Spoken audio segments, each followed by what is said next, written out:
नमस्कार. ॲग्रोवनच्या लक्षवेधी या सेगमेंटमध्ये आपल्या सर्वांचं स्वागत. आजचा आपला विषय आहे की भात पीक कीड रोग नियंत्रण कशा प्रकारे करावं. महाराष्ट्र आणि कोकणासह पूर्व विदर्भातील गोंदिया, भंडारा, चंद्रपूर, गडचिरोली, नागपूर या जिल्ह्यांमध्ये प्रामुख्याने भाताचं पीक घेतलं जातं आणि भाताच्या कमी उत्पादकतेच्या विविध कारणांमुळे या पिकावर येणाऱ्या कीड आणि रोग हे मुख्य कारण आहे. भात पिकावर रोपवाटिकेपासून भात कापणीपर्यंत विविध किडींचा प्रादुर्भाव होत असतो. तर याचं व्यवस्थापन नेमकं कसं करावं आणि या किडी कशा प्रकारच्या असतात याबद्दल अधिक माहिती देण्यासाठी आपल्यासोबत आहेत डॉक्टर बी डी शिंदे, जे सहाय्यक प्राध्यापक आणि प्रकल्प अन्वेषक आहेत आणि कीटकनाशक शास्त्र विभाग कृषी विद्यालय दापोलीमध्ये ते कार्यरत आहेत. नमस्कार सर. नमस्ते मॅडम. सर, भात पीक लागवडीनंतर पिकावर सुरुवातीला कोणकोणते रोग पडतात? मॅडम, भात पिकाचा जर आपण विचार केला तर पूर्ण कोकणातील 5 जिल्ह्यामध्ये तसंच विदर्भातील आता आपण सांगितल्या पद्धतीने जिल्ह्यामध्ये मोठ्या प्रमाणात भाताची लागवड केली जाते आणि एकंदरीत भात पिकाचा आपण विचार केला तर रोपवाटिकेपासून काढणीपर्यंत ज्या वेगवेगळ्या किडींचा प्रादुर्भाव आपल्याला भात पिकामध्ये पाहायला मिळतो त्यामध्ये प्रामुख्याने खोडकिडा एक अत्यंत महत्वाची कीड आहे. त्यानंतर पाने गुंडाळणारे अळी आणि अलीकडच्या काळामध्ये कोकण विभागामध्ये निळे भुंगेरे त्याबरोबरच सुरळीची अळी या किडींचा प्रादुर्भाव वाढताना दिसत आहे. त्याचबरोबर काही भागामध्ये आपल्याला भात पिकावर तपकिरी तुडतुड्याचा प्रादुर्भाव पाहायला मिळतो. तसेच लोंबी भरण्याच्या अवस्थेमध्ये किंवा दुधाळ ज्यावेळेस भात पीक असतं त्यावेळेस आपल्याला ढेकण्या या किडीचा सुद्धा प्रादुर्भाव पाहायला मिळतो. त्याचबरोबर अत्यंत महत्वाची आणि काही वर्षापासून लष्करी अळी या किडीचा सुद्धा प्रादुर्भाव आपल्याला भात पिकामध्ये पाहायला मिळतो. या किडीचा प्रादुर्भाव आपल्याला वाढीच्या अवस्थेमध्ये त्याचबरोबर ज्यावेळेस भात पीक काढण्याच्या अवस्थेमध्ये असतं त्यावेळेस या किडीचा प्रादुर्भाव पाहायला मिळतो आणि या सर्व किडींचा प्रादुर्भाव वेगवेगळ्या अवस्थेमध्ये आपल्याला भात पिकामध्ये पाहायला मिळतो. तर आपण खोडकिडीच्या बाबतीत विचार केला तर या किडीचा प्रादुर्भाव रोपवाटिकेमध्ये त्याचबरोबर भाताच्या वाढीच्या अवस्थेमध्ये आणि ज्यावेळेस पीक पोटरीच्या अवस्थेमध्ये किंवा दाणे भरण्याच्या अवस्थेमध्ये असतं त्यावेळेस या किडीचा प्रादुर्भाव पाहायला मिळतो. एकंदरीत या किडीच्या 2 प्रजाती आपल्याला भात पिकामध्ये आढळतात. सर्वसाधारणपणे आपण जर पालघर, ठाणे, रायगड जिल्ह्याचा विचार केला तर स्ट्रिपोफेका इन्सुर्टलस प्रजाती आढळते आणि एकंदरीत रत्नागिरी आणि सिंधुदुर्ग जिल्ह्याचा विचार केला तर कायलोपार्टिलस ही प्रजाती आढळते. सर्वसाधारणपणे कोकणी भागामध्ये सध्या जर भात पिकाची अवस्था पाहिली तर फुटव्याच्या किंवा काही ज्या निमगरव्या किंवा गरव्या जाती आहेत त्या सर्वसाधारणपणे फुलवरीच्या अवस्थेमध्ये पाहायला मिळतात. जर फुटव्याच्या अवस्थेमध्ये आता सद्य परिस्थितीमध्ये भात पिकामध्ये आपल्याला काही भागामध्ये आपल्याला खोडकिडीचा प्रादुर्भाव पाहायला मिळतो. आपण या किडीचा प्रादुर्भाव ओळखायचं झाल्यास या किडीची जी मादी असते भाताच्या पातीवर पानाच्या टोकाच्या बाजूला पुंजक्याने अंडी घालते आणि अंड्यातून बाहेर पडणारी जी काही अळी असते ते भाताच्या शेंड्यामध्ये जो सेंट्रल लीफ शूट आपण म्हणतो किंवा सेंट्रल रोल लीफ म्हणतो तर ह्या शेंड्यामध्ये आतमध्ये शिरून आतला भाग पोखरून खाते आणि या किडीच्या अळींच्या खाण्यामुळे सुरुवातीला आपल्याला जी पोगा असतो तो पिवळा दिसतो, कालांतराने तो पोगा मरतो आणि तो आपण काढण्याचा प्रयत्न केला तर सहजगत्या आपल्याला बाजूला करता येतो आणि त्यामुळेच आपलं भात पिकाचं मोठ्या प्रमाणात नुकसान हे फुटव्या अवस्थेमध्ये पाहायला मिळतं.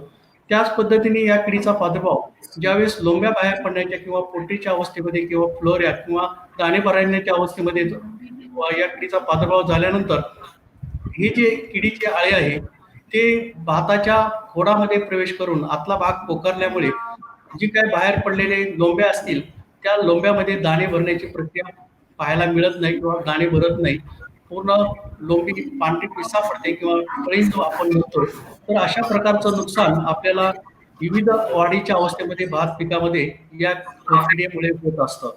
तर एकंदरीत या खोडकिडीचं व्यवस्थापन करायचं झाल्यास आपल्याला एकात्मिक दृष्टिकोन ठेवून या किडीचं व्यवस्थापन करणं गरजेचं आहे. आपल्याला माहिती आहे या किडीचा प्रादुर्भाव वेगवेगळ्या अवस्थेमध्ये होत असतो. तर आपल्याला या किडीचं नियंत्रण करण्यासाठी आपल्याला जी काही व्यवस्थापन करायचं आहे त्यामध्ये आपण पुनर्लागवड केल्यानंतर प्रकाश सापळ्याचा सुद्धा वापर करू शकतो जेणेकरून रात्रीच्या वेळेस आपण 7 ते 9 1-2 तास या दरम्यान जर हे प्रकाश सापळे आपण भात शेतीमध्ये एक याप्रमाणे चालू ठेवले तर बहुतांशी पतंग या प्रकाश दिव्याकडे आकर्षले जातात आणि मारले जातात.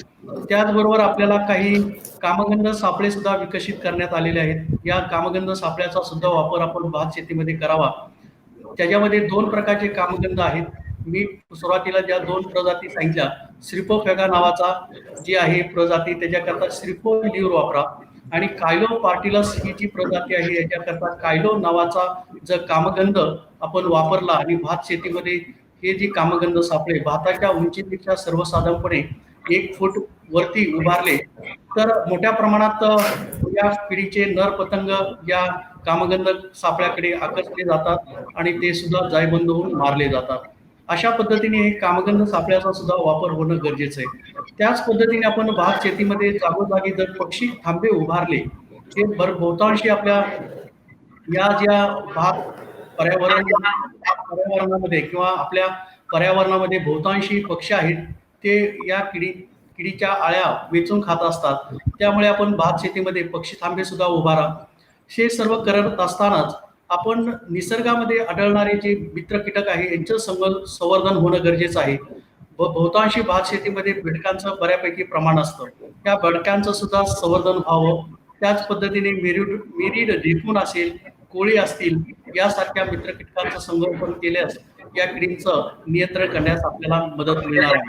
हे सर्व करत असतानाच आपण काही या किडीचा प्रादुर्भाव जर आर्थिक नुकसानाच्या पातळीच्या वरती आढळला म्हणजे आपण फुटवेच्या अवस्थेमध्ये जर 10% फुटवे किडग्रस्त आढळले एका चौरस मीटरमध्ये किंवा एका चौरस मीटरमध्ये 1 अंडीपुच्छ आढळला तर आपण या समजायचं की आर्थिक नुकसानाची पातळी या किडीने गाठलेली आहे आणि ह्या विविध उपाययोजना करूनही आपल्याला जर अशा प्रकारची परिस्थिती आढळली तर काही आपल्याला दाणेदार कीटकनाशके आपल्याला भात शेतीमध्ये वापरावं लागतील. त्यामध्ये कार्टाफ हायड्रोक्लोराईड 4% दाणेदार हे सर्वसाधारणपणे आपल्याला 18 ते 19 किलो प्रति हेक्टर वापरायचं आहे.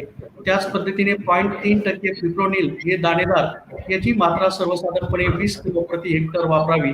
त्याच पद्धतीने इतरही दाणेदार कीटकनाशक आहेत परंतु ते लेबल क्लेम नसल्यामुळे आपण त्यांचा अंतर्भाव करणं टाळावं. आपण शक्यतो लेबल क्लेम म्हणजे जे काही विशिष्ट किडीसाठी आणि पिकासाठी जे लेबल क्लेम केंद्रीय कीटकनाशक मंडळ आणि नोंदणी समितीने शिफारस केलेले आहे अशा कीटकनाशकांच्या मात्रा वापरणं गरजेचं आहे. हे सर्व वापरत असतानाच परंतु काही भात शेती उथळ असतात. पाणथळ भात शेतीसाठी दाणेदार कीटकनाशके चांगली प्रभावी ठरतील परंतु जे अपलँड पॅडी म्हणतो आपण उथळ डोंगर उताराच्या जागेवर पाणी धरून ठेवण्याची क्षमता ज्या भात कचरामध्ये नसते अशा ठिकाणी या किडीचा प्रादुर्भाव झाला तर आपल्याला काही पातळ कीटकनाशके फवारणीमध्ये वापरायची आहेत. त्याच्यामध्ये क्लोरॉफॉस 25% तीव्रतेचं येतं त्याची मात्रा आपण 10 लिटरला 20 मिली घ्या किंवा आपल्याला इतरही कीटकनाशके जे आहेत त्याच्यामध्ये कार्टाफ हायड्रोक्लोराईड 50% तीव्रतेचं याची मात्रा आपण 10 लिटर पाण्यामध्ये 20 ग्रॅम या प्रमाणात घेऊन जर फवारणी केली योग्य वेळी आर्थिक नुकसानाची पातळी ओलांडल्यानंतर तर नक्कीच आपल्याला या किडीचं व्यवस्थापन फुटव्याच्या अवस्थेमध्ये तसंच लोंब्या बाहेर पडल्यानंतर दाणे भरण्याच्या अवस्थेमध्ये करता येईल. त्याचबरोबर आपल्याला जैविक कीड नियंत्रण करण्यासाठी आपल्याला ट्रायकोगामा जपानिकम नावाचे परजीवी कीटक सुद्धा उपलब्ध आहे.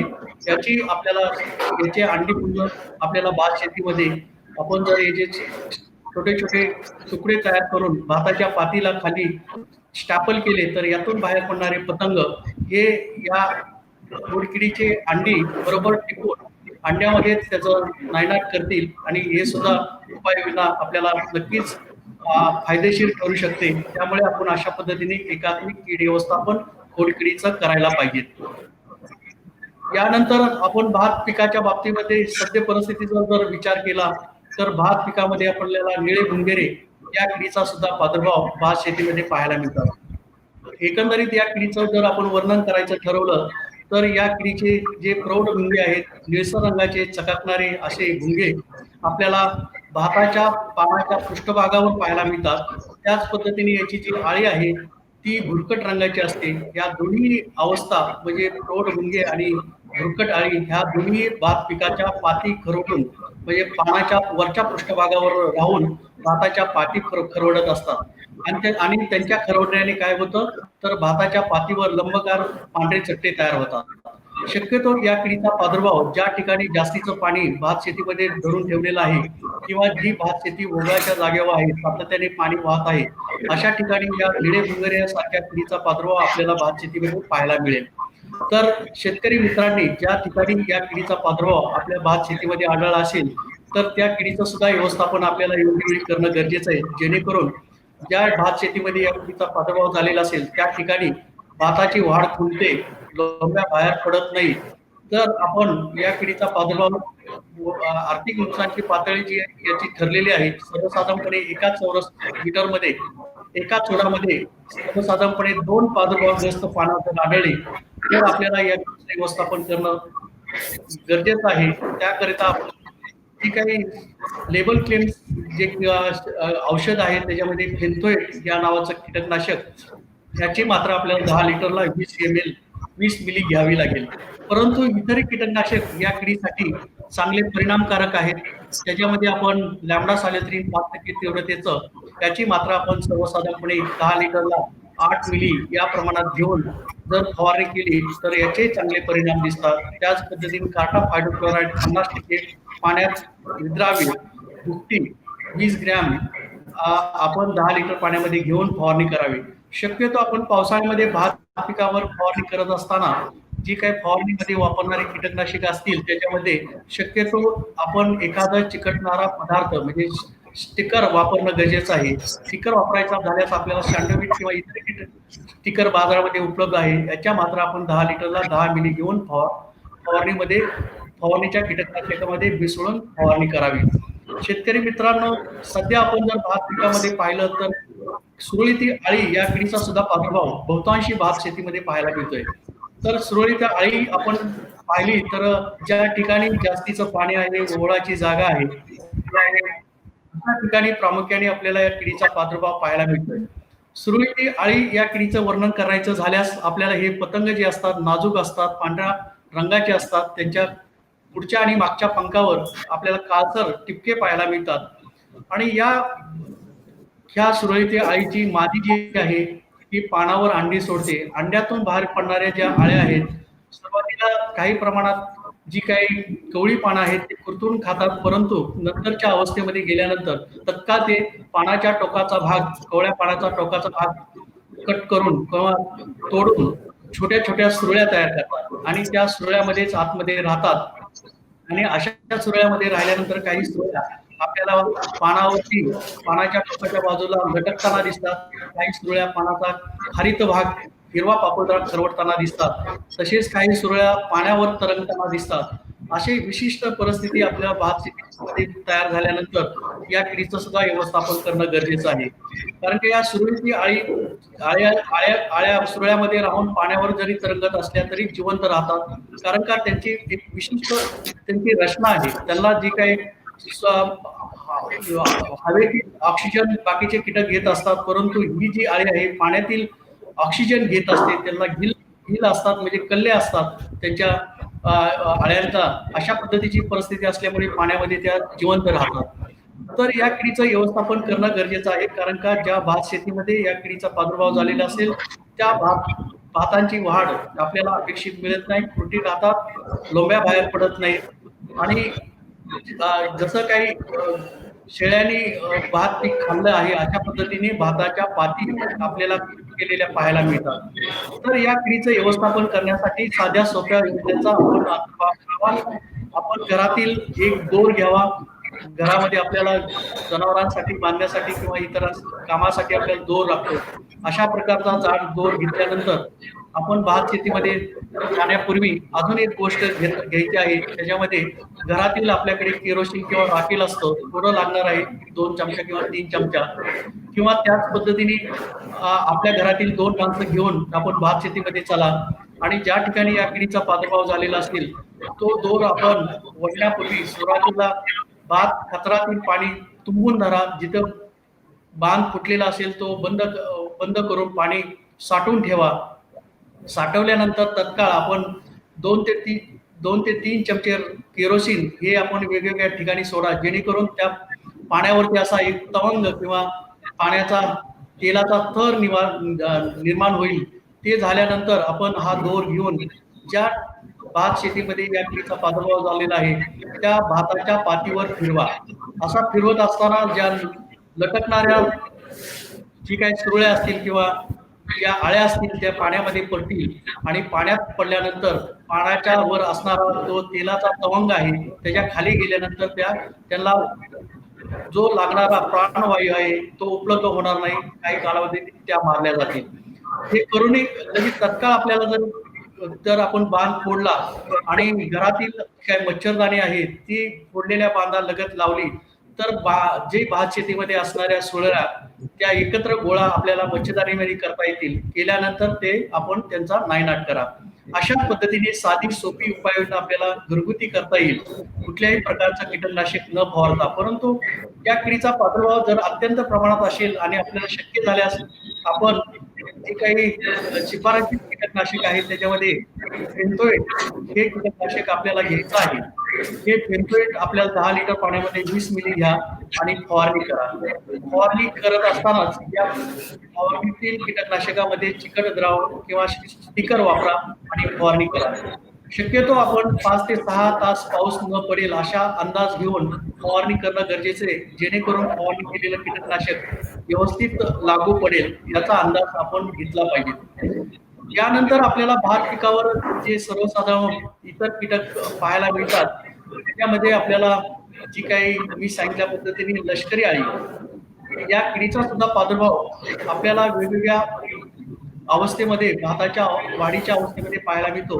मी सांगितल्या पद्धतीने हे वाढीच्या अवस्थेमध्ये म्हणजे ज्यावेळेस भात पीक रोपवाटिकेत किंवा पुनर्लागवड केल्यानंतर फुटव्याच्या अवस्थेमध्ये असतं काही वेळेस या किडीचा उद्रेक होण्याची शक्यता असते. उद्रेक झाल्यानंतर ह्या आळ्या पानावर तुटून पडतात लष्कऱ्यासारख्या आणि ते पूर्ण भात शेत ध्वस्त करण्याची ताकद त्या किडीमध्ये आहे. त्याचबरोबर या किडीचा प्रादुर्भाव ज्यावेळेस एक लोंब्या दाणे भरण्याच्या अवस्थेमध्ये किंवा काढणीच्या अवस्थेमध्ये असतं त्या दरम्यानही या किडीचा प्रादुर्भाव होतो. आणि ही जी कीड आहे या किडीची आळ्या दिवसा ज्या वेळेस आपलं भात पीक काढणीच्या अवस्थेत असतं त्यावेळेस बऱ्यापैकी जमिनीला भेगा पडलेल्या असतात किंवा जी काय भाताचं रोपं असतात त्या भाताच्या खोडामध्ये दिवसा लपून राहतात आणि रात्रीच्या वेळेस बाहेर पडून त्या एक लोंब्यावर तुटून बसतात आगाशासारख्या कुरतडण्याने कुरतडतात मोठ्या प्रमाणात. त्यामुळे मोठ्या प्रमाणात आपलं भात शेतीचं नुकसान होऊ शकतं. खाण्यापेक्षा कुरतडण्याने प्रचंड प्रमाणात भात शेतीमध्ये दाण्यांचा सडा पाहायला मिळतो. जर या किडीचा प्रादुर्भाव जर वाढीच्या अवस्थेमध्ये झाला तर मोठ्या प्रमाणात भाताची रोपं कुरतडल्याने त्यांची जी विष्ठा आपल्याला भात शेतीमध्ये पाहायला मिळते. या किडीचा प्रादुर्भाव झाल्यानंतर एका भात शेतातून दुसऱ्या भात शेतीमध्ये ते स्थलांतर करत असतात लष्करासारखं. तर या किडीचं स्थलांतर एका प्रादुर्भावित भात शेतीतून दुसऱ्या भात शेतीमध्ये रोखण्याकरता आपण तत्काळ जर भात शेतीच्या चहूबाजूला एक चर खोदला 1 फुटाचा आणि त्याच्यामध्ये पाणी भरून ठेवलं तर या किडींचं या आळ्यांचं मायग्रेशन किंवा स्थलांतर एका प्रादुर्भावित भात शेतीतून दुसऱ्या भात शेतीमध्ये रोखता येईल. हे सगळं करत असतानाच आपण जर भात पीक तयार झालेलं असेल म्हणजे पूर्ण पक्व झालेलं असेल तर तत्काळ आपण भात पीक कापून जर आडवं केलं तर आपल्याला या किडीपासून जे होणारं नुकसान आपल्याला पाहता येईल. हे सर्व करत असतानाच जर वाढीच्या अवस्थेमध्ये या किडीचा प्रादुर्भाव झाला आणि ग्रोथ करून खात असतील पानं वगैरे तर आपल्याला काही कीटकनाशके परंतु ते आपलं केंद्रीय कीटकनाशक मंडळ आणि नोंदणी समितीमध्ये त्यांचा अंतर्भाव नाही, परंतु त्याचे चांगले परिणाम दिसून येतात. असे कीटकनाशक म्हणजे डायक्लोरॉस याची 76% तीव्रतेचं याची मात्र आपण 10 लिटर पाण्यामध्ये 12 मिली या प्रमाणात घेऊन जर फवारणी केली तर या किडीचं आपल्याला योग्य पद्धतीने नियंत्रण करता येईल. अशा पद्धतीने प्रामुख्याने भात शेतीमध्ये आपल्याला किडींचा प्रादुर्भाव पाहायला मिळतो. त्याचबरोबर इतर किडी ज्या पाहायला मिळतात त्यामध्ये ज्यावेळेस भात पीक आपलं दुधाळ अवस्थेमध्ये असतं दाणे भरण्याच्या दुधाळ त्यावेळेस आपल्याला ढेकण्या या किडीचा प्रादुर्भाव पाहायला मिळतो. ढेकण्या ही जी कीड आहे त्याचे पिल्ला आणि प्रौढ हे दोन्ही जी काय दाणे भरण्याची अवस्था असते त्यावेळेस दाण्यामध्ये आपली सोंड तुटून त्यातील दुधाळ रस शोषण करत असतात आणि या किडीचा प्रादुर्भाव झाल्याने त्या लोंबीवरील दाण्यावरती लालसर रंगाचा गोलाकार ठिपका तयार होतो आणि यांची तोंड खुपासल्याने काही प्रमाणात वातावरणातील जे काही बुरशी किंवा जीवाणू आतमध्ये प्रवेश करतात आणि त्या ठिकाणी आपल्याला जो प्रादुर्भावित दाणे आहेत त्यामध्ये दाण्यांचा दाणे व्यवस्थित न भरता ते अर्धवट भरतात किंवा अर्धवट फळी निर्माण होतं. तर अशा प्रकारची लक्षणं जर आढळली तर या किडीचं व्यवस्थापन करणं सुद्धा योग्य वेळी गरजेचं आहे. त्याकरिता आपल्याला धुंडीमध्ये वापरण्यात येणारी जी काही कीटकनाशके आहेत त्याच्यामध्ये क्लोरोपायरिफॉस 1.5% जी काही धुळीसाठी औषध आहे हे औषध आपल्या CIB-RC मध्ये घेतलेलं नाही, परंतु त्याचे चांगले परिणाम दिसून येत असल्यामुळे याचा वापर करण्यास तशी हरकत नाही. त्याची मात्रा आपल्याला 20 किलो प्रति हेक्टर या प्रमाणात घेऊन आपण भात शेतीमध्ये धुळणी करावी. त्याच पद्धतीने अलीकडे काही भागामध्ये तुडतुडे या किडीचा हिरव्या रंगाच्या तुडतुड्याचा सुद्धा प्रादुर्भाव पाहायला मिळत असेल तुरळक प्रमाणामध्ये, तर या किडीच्या व्यवस्थापनाकरता तुडतुडे हे सुद्धा पिल्ले आणि प्रौढ त्याचे पानं कुरकुरून खातात आणि त्यामुळे सुद्धा काही प्रमाणात आपलं भात शेतीचं नुकसान होऊ शकतं. त्याकरिता आपण धुळणीमध्ये जी काही कीटकनाशके आहेत ते सुद्धा CIB-RC मध्ये नाहीत, परंतु त्यांचे चांगले परिणाम दिसून येतात. त्याची मात्रा जी काही ढेकण्या किडीसाठी सांगितलेली आहे 20 किलो प्रति हेक्टर या प्रमाणात घेऊन आपण धुळणी करू शकता. त्यानंतर काही भागामध्ये तपकिरी तुडतुडे या किडीचा सुद्धा प्रादुर्भाव पाहायला मिळतो, परंतु या किडीचा काही ठराविक भागामध्येच प्रादुर्भाव होत जरी असला तरी या किडीचा प्रादुर्भाव झाल्यानंतर भात पिकाचं मोठ्या प्रमाणात नुकसान होऊ शकतो. तपकिरी तुडतुडे नावाप्रमाणे दिसायला तपकिरी या रंगाचे असतात. त्यांची पिल्ले आणि प्रौढ हे पानावर किंवा इतर ठिकाणी आपल्याला पाहायला मिळत नाही, ते फक्त भाताच्या खोडामध्ये पाहायला मिळतात. हे जे तुडतुडेचे पिल्लं किंवा प्रौढ असतात तिरकस भरभर चालणारे असतात आणि यांचा वावर जो भाताच्या खोडामध्ये पाहायला मिळतो आणि खोडातून हे रस शोषण करत असतात. अन्नरस शोषण केल्यामुळे ज्या ठिकाणी या किडीचा प्रादुर्भाव झालेला असेल त्या रोपांची वाढ चांगली होत नाही, कुठे जातात कोंब्या बाहेर पडत नाही आणि साहजिकच आपलं भात शेतीचं उत्पादनामध्ये घट येते. तर या किडीचा ज्या भात शेतीमध्ये प्रादुर्भाव झालेला असेल त्या ठिकाणी आपल्याला जी काही गोष्टी करावायच्या आहेत त्या शक्यतो आपण जास्त प्रमाणात भात शेतीमध्ये पाणी धरून ठेवू नका. ज्या ठिकाणी जास्तीचं पाणी झालेलं असेल त्या ठिकाणी या किडीचा प्रादुर्भाव होऊ शकतो.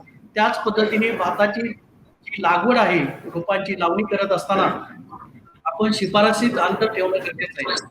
2 रोपातील अंतर आपल्याला 15 सेंटीमीटर ठेवायचं आहे आणि 2 ओळीतील अंतर 20 सेंटीमीटर ठेवायचे आहे, जेणेकरून घट्ट लागवड होणार नाही.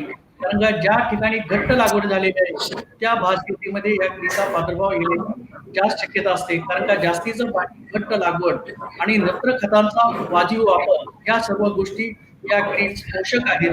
कारण का पाणी साचून ठेवल्यामुळे आर्द्रता जास्त प्रमाणात तयार होते आणि या किडीचा प्रादुर्भाव होऊ शकतो. त्यामुळे आपण शक्यतो शिफारसीत अंतर ठेवा, जास्तीचा नत्र खतांचा वापर करू नका आणि जर या किडीचा प्रादुर्भाव झाला आणि या आर्थिक नुकसानीची पातळी अवस्थेमध्ये 5 ते 10 पुढे आपण एका चौरस मीटरमध्ये आपल्याला एका मीटरमध्ये जर आढळले तर आपण समजायचं की आर्थिक नुकसानीची पातळी ओलांडलेली आहे. त्या पद्धतीने ज्यावेळेस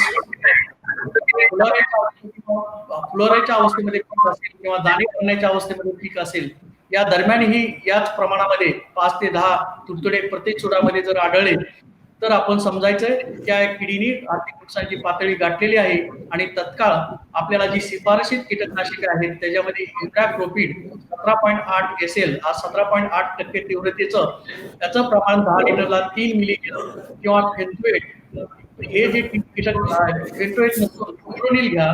फिप्रोनिल आपल्याला 10 लिटर पाण्यामध्ये आपल्याला सर्वसाधारणपणे 10 ml या प्रमाणात देऊन फवारणी करायची आहे.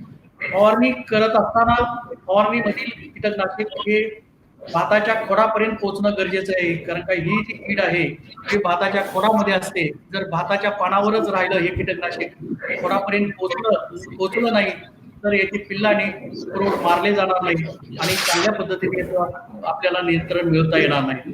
तर शेतकरी बंधूंनो, ही सुद्धा कीड आपल्याला भात शेतीमध्ये आढळले असेल, जर या किडीचा प्रादुर्भाव असेल तर त्या उपाययोजना करणं गरजेचं आहे. तर शेतकरी मित्रांनो, एकंदरीत आपल्या कोकण विभागामध्ये किंवा विदर्भ विभागामध्ये जे भात पीक घेतलं जातं त्या भात पिकावर यासारख्या किडींचा प्रादुर्भाव पाहायला मिळतो.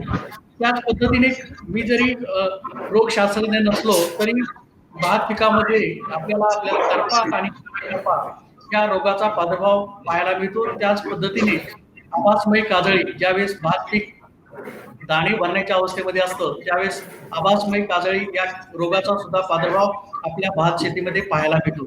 जर करपा या रोगाचा प्रादुर्भाव झाला तर पानावरती बऱ्यापैकी लंब वर्तुळाकार लालसर रंगाचे ठिपके पाहायला मिळतात किंवा पान तपकिरी लालसर रंगाचं पाहायला मिळाल्यानंतर ते पान कालांतराने करपतं आणि करपा या रोगाचा प्रादुर्भाव झाल्यानंतर पानाच्या पाती सुरुवातीला पिवळ्या रंगाच्या कालांतराने त्या लालसर रंगाच्या आणि नंतर करपल्यासारखा दिसतात आणि ह्या ज्या करपाच्या पाती बाजूला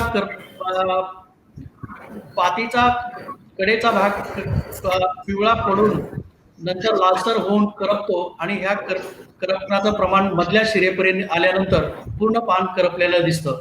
जर आपल्या भात शेतीमध्ये करपा या रोगाचा प्रादुर्भाव जर झालेला असेल तर आपल्याला सर्वांना परिचित असलेलं बुरशीनाशक आपण कार्बेंडेजिम 50% पाण्यामध्ये विद्रावे, 50% तीव्रतेचं याची मात्रा आपण 10 लिटर पाण्यामध्ये 10 ग्रॅम घ्या.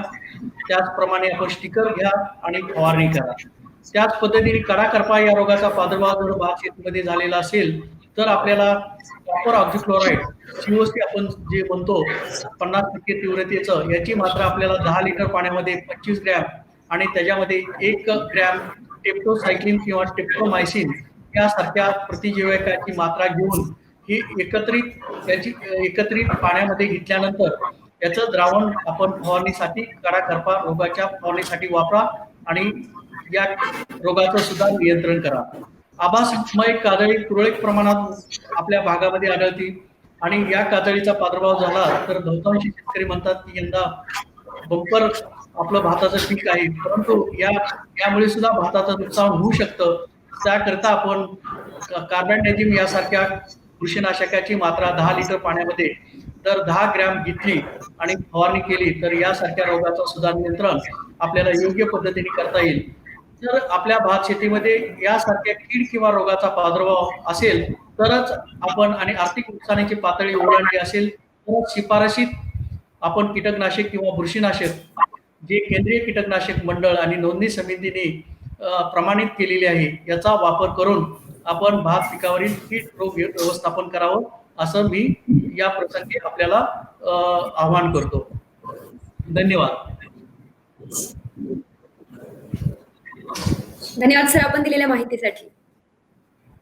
लक्षवेधी या सेगमेंटमध्ये आज इथेच थांबूया. अधिक अपडेटसाठी ॲग्रोवनच्या फेसबुक पेजला लाईक करा आणि युट्यूब चॅनलला सबस्क्राईब करा.